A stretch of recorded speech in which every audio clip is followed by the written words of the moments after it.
네, 오늘 이 새벽에 하나님께서 저희에게 주신 말씀은 스가랴 10장 1절부터 12절까지의 말씀입니다. 제가 가지고 있는 성경으로 구약 성경 1321페이지에 있습니다. 스가랴 10장 1절부터 12절까지의 말씀을 우리 함께 교독하도록 하겠습니다. 제가 먼저 1절을 봉독합니다. 봄비가 올 때에 여호와 곧 구름을 일게 하시는 여호와께 비를 구하라. 무리에게 소낙비를 내려서 밭에 채소를 각 사람에게 주시리라.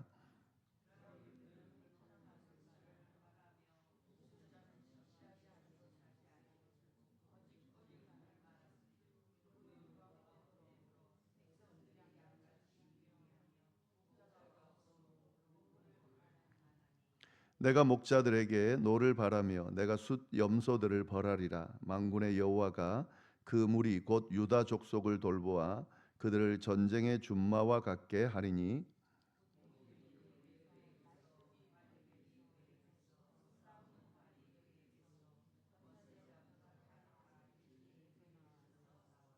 싸울 때에 용사같이 거리의 진흙 중에 원수를 밟을 것이라.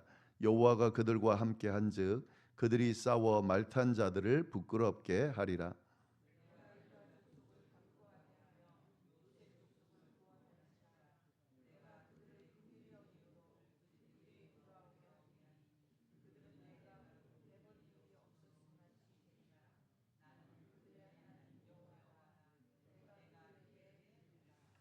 에브라임이 용사 같아서 포도주를 마심같이 마음이 즐거울 것이요 그들의 자손은 보고 기뻐하며 여호와로 말미암아 마음에 즐거워하리라.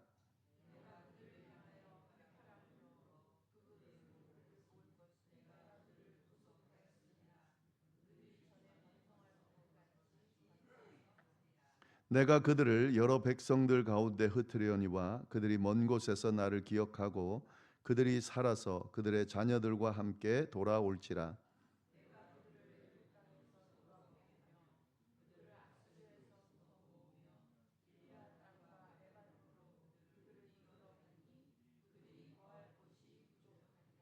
내가 그들이 고난의 바다를 지나갈 때에 바다 물결을 치리니 나일의 깊은 곳이 다 마르겠고 아수르의 교만이 낮아지겠고 애굽의 규가 없어지리라. 내가 그들로 나 여호와를 의지하여 견고하게 하리니 그들이 내 이름으로 행하리라. 나 여호와의 말이니라. 아멘. 네, 저희가 스가랴 말씀을 쭉 함께 묵상해 오고 있습니다. 여러분 다 아시는 것처럼 이 스가랴는 시기적으로 그 이스라엘이 멸망하고 바벨론 포로로 잡혀 있다가 바벨론에서 그 다시 기환해서 예루살렘을 다시 재건하고 성전을 재건하는 가운데 그때 하나님께서 스가랴 예언자를 통해서 말씀하신 그 내용을 저희가 이 스가랴에서 우리가 함께 보고 있습니다. 이 예루살렘으로 다시 기환해 가지고 예전처럼 성전도 재건하고 또 예루살렘도 이스라엘도 다시 세워 보려고 했겠지만 그게 사실 쉬운 건 아니죠. 네, 70년 동안 그렇게 폐허가 되어 있는 곳을 다시 일으켜 세운다는 것은 또 나라 자체가 완전히 망해 있는 상태에서 그걸 세운다는 것은 재건한다는 것은 쉬운 일은 아닙니다. 그리고 돌아와서 뭐 또 생계를 이어가야 되기 때문에 생계를 이어가고 또 이 재건도 하고 하는 일은 쉽지가 않았습니다. 그리고 그때 남아있던 그러니까 포로로 갈 때에 잡혀가지 않고 남아있던 사람들이 새로 와서 이렇게 뭘 재건한다고 할 때에 그게 좋게 보이지는 않았겠죠. 그래서 그 재건하는 것을 그렇게 방해를 했습니다. 그러다 보니까 꿈을 안고 야 이제 다시 고향에 돌아가서 다시 세워야지 하던 그런 모든 것들이 다 좌절되어 있는 그래서 더 이상 성전을 재건하기도 힘들고 뭐 예루살렘을 다시 재건하는 건 물론이거니와 그 꿈을 이루기가 힘들어서 다 내려놓고 있는 상태. 그래서 다 좌절하고 절망하고 있는 그 상태에서 이 하나님께서 스가랴를 통해 또 학개 선지자를 통해서 예언의 말씀을 허락해 주셨는데 그 말씀이 바로 스가랴 말씀입니다.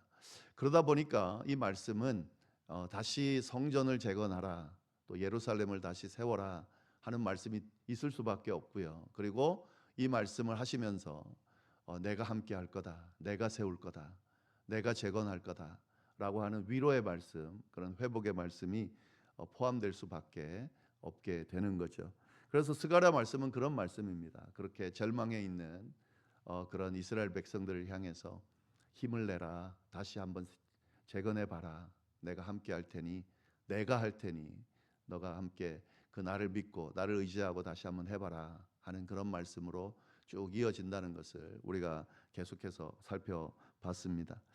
네, 오늘 말씀도 마찬가지인데, 그런데 이제 이 말씀이 단순히 그 재건에 대한 말씀만 하는 것이 아니라 뒷부분으로 가면서 9장부터는 단순히 이스라엘의 회복만을 이야기하는 것이 아니고 이것이 인류를 구원할 메시아에 대한, 그 메시아를 통해 인류가 회복되는 그런 메시지로 확장된다는 것을 우리가 볼 수가 있습니다. 그리고 결국 쭉 보면은 이것이 예수님 메시아로 오실 예수님에 대한 그런 예언의 말씀이라는 것을 쭉 우리가 알 수 있는데, 어제 본문 안에 보면 9장 9절이죠.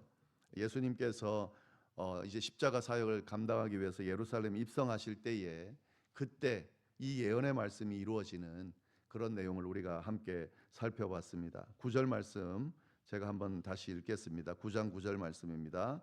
시온에 따라 크게 기뻐할지어다, 예루살렘에 따라 즐거이 부를지어다. 보라, 내 왕이 내게 임하시나니 그는 공의로우며 구원을 베푸시며 겸손하여서 나귀를 타시나니 나귀의 작은 것 곧 나귀 새끼니라. 메시아가 왕으로서 오시는데 그 왕은 공의로우면서 구원을 베푸시는 메시아이신데 겸손한 모습으로 오신다.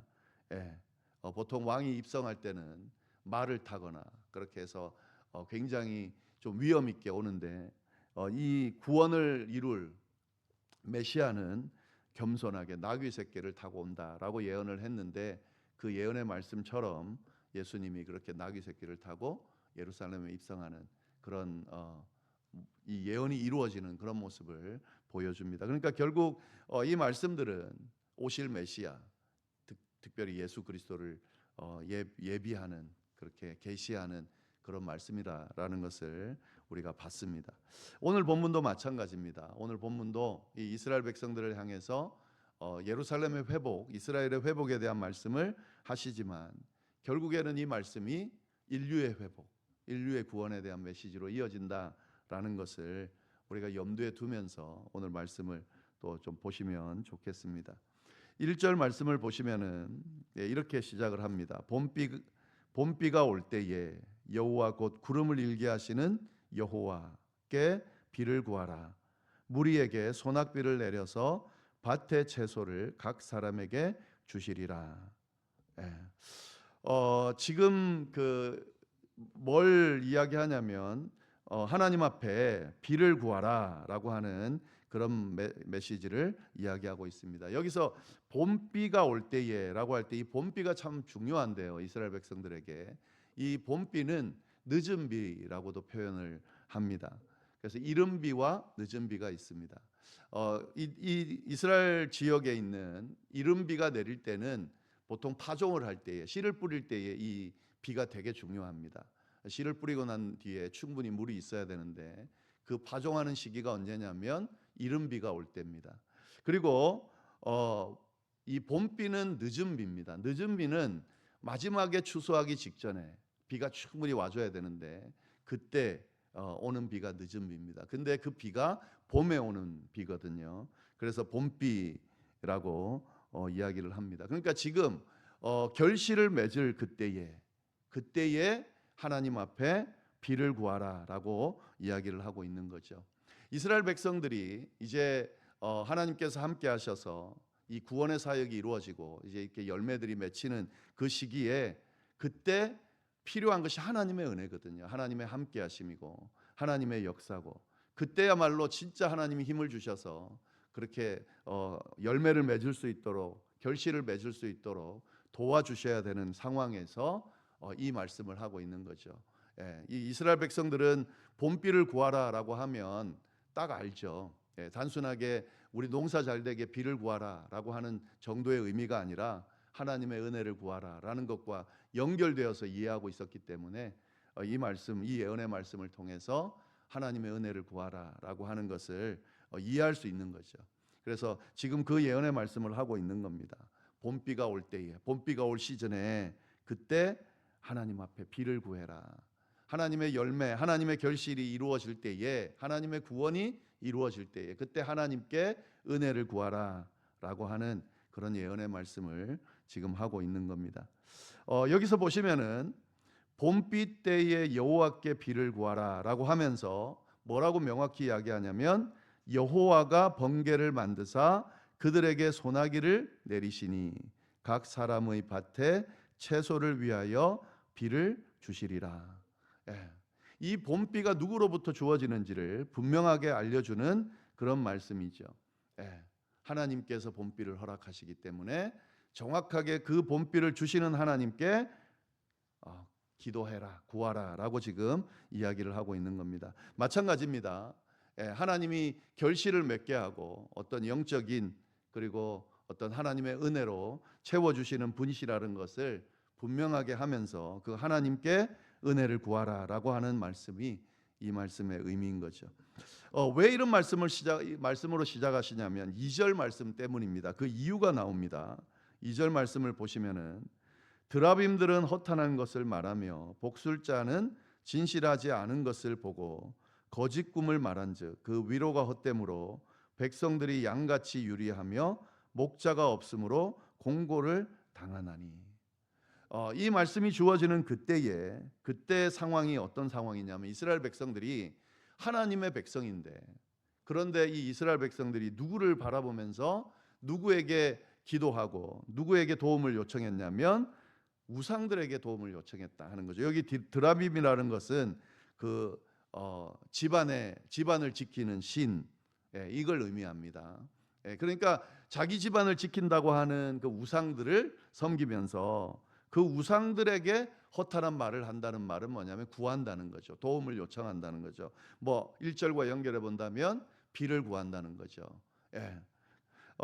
드라빔에게 허탄한 말을 하고 또 점쟁이들은 거짓을 보고 점쟁이들에게 가서 내 미래가 어떻게 될지 이런 것들을 구하더라 하는 거죠. 그래 그런 이스라엘 백성들의 상황을 보면서 이 말씀을 하고 계신 겁니다. 백성들이 양같이 유리하며 목자가 없으므로 고통을 당하고 있는 그런 상황 가운데 하나님께서 분명하게 이야기하시는 거죠. 하나님께 비를 구해라. 하나님이 비를 주시는 분이다. 그 허탄한 우상들, 점쟁이들이 비를 주시는 게 아니고 하나님께서 주시는 거다라고 번개를 만드시고 소나기를 내리시는 하나님께 각 사람의 밭에 채소를 허락하시는 하나님께 비를 구할 수 있어야 된다라고 하는 계시의 말씀을 분명하게 하고 계신 겁니다. 이 말씀은 사실 그 이스라엘 백성들 당시 이스라엘 백성들에게 주시는 말씀이기도 하지만 사실 오늘 우리에게 주시는 말씀이죠. 우리가 여러 가지 삶을 살아가는 과정 가운데 뭐 여러 가지 도움이 필요하고 또 뭘 헤쳐나가야 되는 힘이 필요할 때가 많이 있죠. 근데 교회를 다니는 그리스도인임에도 불구하고 때때로 그런 상황 가운데 허탄한 것들, 우상으로 여겨질 수 있는 것들, 우리가 딱 우상이라고 하면 그냥 그 우상들 있잖아요. 그런 다른 신들, 막 이런 신들에게 구하는 걸로 생각하는데 알게 모르게 이 가정신과 같은 드라빔과 같은 크고 작은 그런 우상들을 생각하면서 그 우상들에게 도움을 요청하고 힘을 요청하고 의지하고 그들에게 미래를 의지하고 또 물어보고 할 때가 참 많이 있다는 거죠. 이 드라빔과 같은 것은 뭐 우리의 생각, 우리의 경험, 우리의 욕심 뭐 그런 것들이 있잖아요. 또 내 주변에 있는 세상적인 것들, 세상적인 흐름 이런 거 다 드라빔이거든요.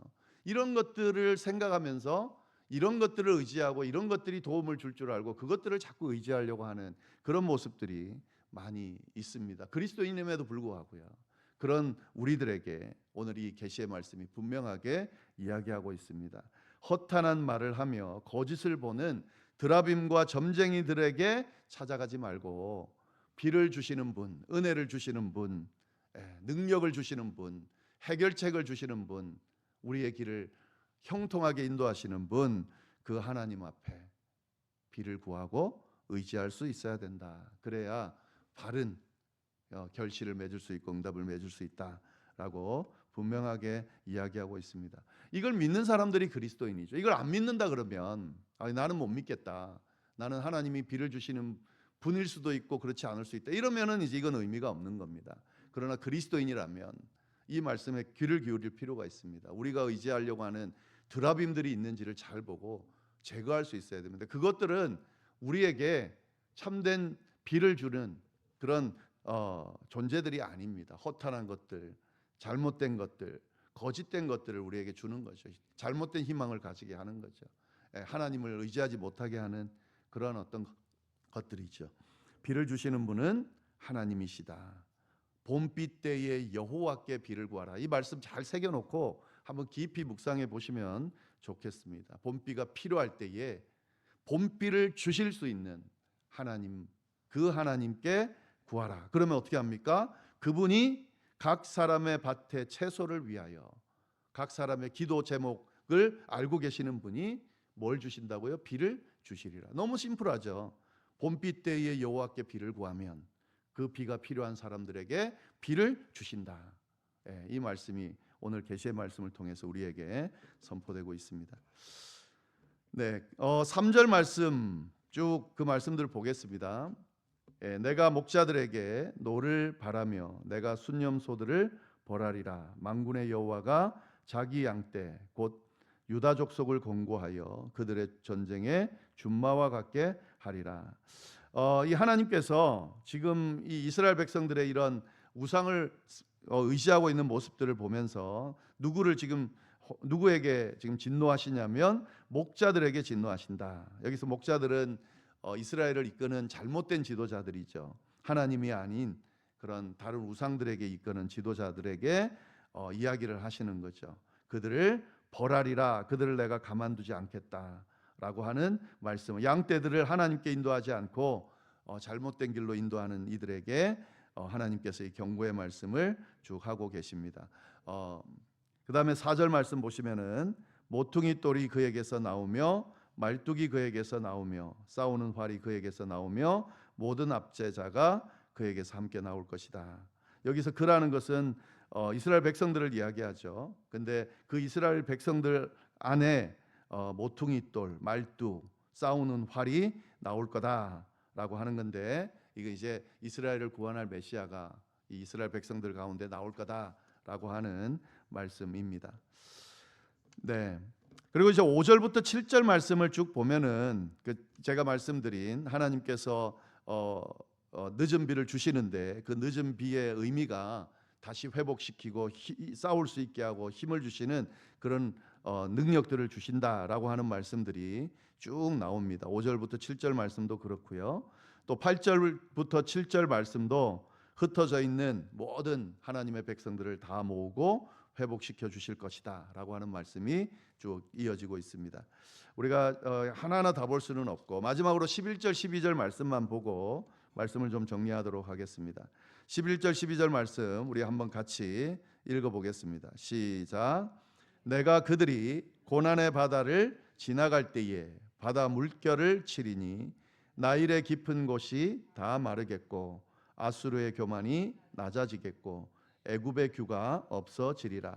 내가 그들로 나 여호와를 의지하여 견고하게 하리니 그들이 내 이름으로 행하리라. 나 여호와의 말이니라. 여기서 보면은 바다의 파도, 고난의 파도를 지나갈 때에 바다 물결을 치겠다. 이게 이제 뭘 기억나게 하냐면 하나님께서 홍해를 건너던 출애굽하고 홍해를 건너던 이스라엘 백성들을 지키신 그 과거의 모습을 다시 한번 이야기하면서 그때처럼 하나님께서 지금 이스라엘 백성들을 향해서 이 말씀을 하고 계신다는 거죠. 고난의 바다를 지나갈 때에 바다 물결을 치리니 나일의 깊은 곳이 다 마르겠고 아수르의 교만이 낮아지겠고 애굽의 규가 없어지리라. 하나님의 백성들을 힘들게 하는 그 모든 것들을 하나님께서 제거해 버리시겠다라고 말씀하시는 거죠. 이 참 표현이 굉장히 은혜롭습니다. 한번 잘 묵상해 보시면 좋겠습니다. 봄비가 올 때에 하나님께 비를 구하라. 그러면 주시리라는 말씀하고 또 이 말씀 그들이 고난의 바다를 지나갈 때에 바다 물결을 칠 거다. 오늘 우리에게 하시는 말씀이죠. 우리가 고난의 바다를 지나갈 때에 하나님께서 외면하지 않으시고 혼자 두지 않으시고 어떻게 하신다고요? 그 고난의 바다를 파도를 쳐주신다. 해결해 주신다. 막아주신다 하는 그런 위로의 말씀입니다. 그래서 내가 그들로 하여금 12절 나 여호와를 의지하여 견고하게 하리니 그들이 내 이름으로 행하리라. 나 여호와의 말이니라. 하나님께서 그 고난의 바다를 지나갈 때에 함께 하셔서 그 하나님의 백성들이 하나님을 의지하고 그 고난의 바다를 잘 이겨낼 수 있도록 인도해 주실 거다라고 하는 약속의 말씀을 오늘 스가랴를 통해서 저희에게 하고 있습니다. 네, 이 너무 잘 알고 있는 우리가 단순한 그런 진리인데 이 사단의 어떤 방해와 또 우리가 너무 삶에 휩쓸리다 보면 이 너무도 당연한 진리의 말씀을 잊어버리고 살 때가 많이 있습니다. 다시 한번 오늘 이 말씀을 통해서 추스를 수 있기를 바랍니다. 비를 주시는 분은 하나님이시고 그 하나님께 구할 때에 비를 얻을 수 있습니다. 허탄한 드라빔과 같은 우상들을 자꾸 끊임없이 제거하고 우리의 시선을 하나님께 고정할 수 있을 때 그때 가장 복된 삶을 살 수 있다 하는 거고 고난의 바다를 지나갈 때에 하나님 우리를 홀로 두지 않으시고 그 파도를 막으시면서 해결해 주시면서 우리를 하나님의 그 함께 하심을 통해 고난의 바다를 헤쳐나갈 수 있도록 승리할 수 있도록 이끌어 주신다라고 하는 사실 그것이 믿음이고 그것이 우리 그리스도인의 모습이다라는 것을 기억하면서 잘 주어진 삶을 또 신앙의 여정을 감당해 내시기를 바랍니다. 기도하겠습니다. 하나님 아버지 참으로 감사합니다. 귀한 말씀을 통하여서 또 이렇게 우리에게 교훈의 말씀 또 깨달음의 말씀을 허락해 주셔서 감사합니다. 우리에게는 충분한 비가 필요합니다. 하나님 이 비를 주시는 분이 드라빔이 아니라 하나님이시라는 것을 기억하면서 그 하나님께 비를 구하며 또 구함으로 얻어지는 그런 귀한 은혜를 경험하며 살아가는 저희가 될 수 있도록 인도하여 주옵소서. 고난의 바다 같은 시련의 순간들을 지날 때에 주님께서 우리를 지켜보시고 돌보실 뿐만 아니라 그 거친 파도를 막아주시고 해결해 주신다 약속해 주신 그 약속의 말씀을 의지하고 주님 어떤 고난의 시련 여정 가운데서도 주님 손을 붙들고 잘 감당하며 이겨내며 승리하는 삶을 살아갈 수 있도록 주여 인도하여 주옵소서. 이어서 드리는 개인의 기도와 중보 기도 위에도 하나님 함께하여 주시기를 간절히 바라고 살아계신 예수님의 이름으로 기도드립니다. 아멘.